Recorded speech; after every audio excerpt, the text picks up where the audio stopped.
अगर बिहार में देश की सबसे अच्छी शिक्षा व्यवस्था बनानी है तो करीब करीब 5.5 लाख करोड़ रुपया खर्च होगा। 5.5 लाख करोड़, और करीब 8 से 10 वर्ष लगेंगे। अगर आज टीचर का ट्रेनिंग शुरू कीजिएगा तो 3 वर्ष में वो टीचर बहाल होगा जो कि कायदे से कर सकता है। तो कोई कहता है कि हम आएंगे शिक्षा सुधार देंगे, तो आपको बेवकूफ बना रहा है। लेकिन हम लोग दो बात कह रहे हैं।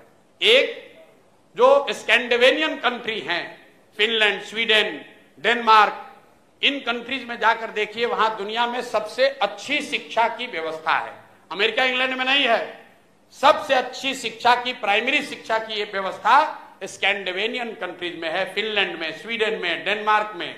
वहां पर उन्होंने क्या किया है, उन्होंने एक बहुत सिंपल चीज निकाला कि rather than taking school to every village, they are taking children to the good school. मतलब हर गांव में स्कूल बनाने के बजाय 4-5 जगह पर, अच्छी जगह पर बड़े स्कूल बना दिए गए और लोगों को स्कूल बस की सुविधा दे दी गई ताकि लोग अपने बच्चों को वहां भेज सके।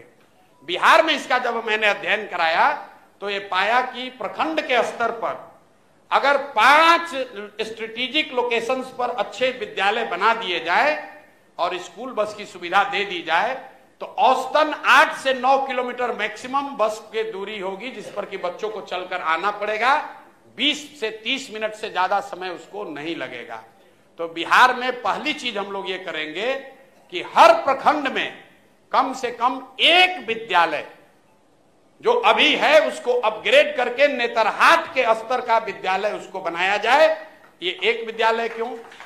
इसलिए कि अगर हर प्रखंड में एक विद्यालय बनाइएगा बढ़िया, नेतरहाट के जैसा, जिस एक नेतरहाट के विद्यालय से 1500 IAS IPS बने हैं, वो सरकारी विद्यालय था, यही बिहार के सरकार की व्यवस्था में चलता था और उसमें पढ़ने वाले ज्यादातर लड़के मध्यम और निम्न वर्गीय आर्थिक परिवारों से आए हुए थे।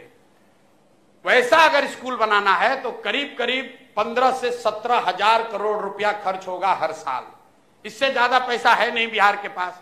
तो हम लोग ये कह रहे हैं कि हर साल हर प्रखंड में कम से कम एक विद्यालय बनाएंगे ताकि अगले 5 वर्ष में हर प्रखंड में 5 नेतरहाट के स्तर का विद्यालय जरूर हो जाएगा। दूसरी बात, हम अगर 5 वर्ष में शिक्षा सुधारेंगे, आपका लड़का 6वां में है, 8वां में है, आप कैसे सुधरिएगा? आपका समय तो निकलता जा रहा है। उसके लिए हम लोगों ने कहा कि जैसे ही सरकार बनेगी तो गरीब लोगों को यह सुविधा दे दी जाएगी कि अगर आप चाहें तो आप अपने बच्चे को प्राइवेट स्कूल में भेजिए और प्राइवेट स्कूल का रेगुलेटेड फीस सरकार की ओर से भरा जाएगा। मतलब कई आदमी को समझ में नहीं आ रहा है, कह रहा भैया तो सब तो प्राइवेटे में भेज देगा। बिल्कुल नहीं भेजेगा। ये अमेरिका में या कई देशों में ये व्यवस्था लागू है। जब आपका बच्चा होता है आपको मिलता है दोनों ऑप्शन, प्राइवेट में पढ़ाओगे कि सरकारी में पढ़ाओगे। ज्यादातर लोग सरकारी में पढ़ाना चाहते हैं।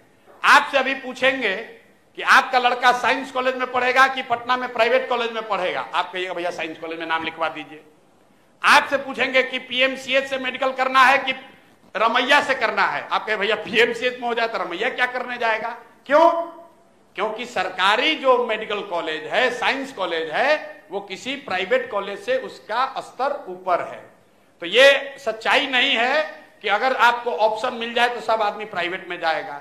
दूसरी बात समझिए कि सरकारी विद्यालय फ्री नहीं है। ये आपको हमको लगता है कि ये फ्री है।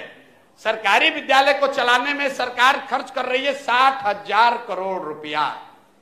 हर साल बिहार सरकार खर्च करती है 60,000 करोड़ रुपया। तो प्रति चाइल्ड, प्रति बच्चा जो है, जो खर्च है वो प्राइवेट स्कूल से भी ज्यादा पड़ रहा है सरकारी स्कूल में पढ़ाने का।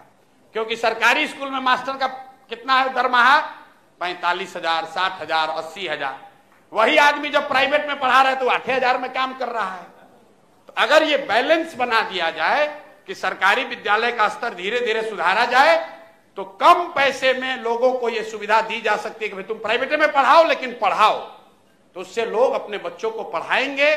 और जो बजट अभी उपलब्ध है इसका 1/3 पैसा हम लोग सरकारी विद्यालय को सुधारने में लगाना चाहते हैं।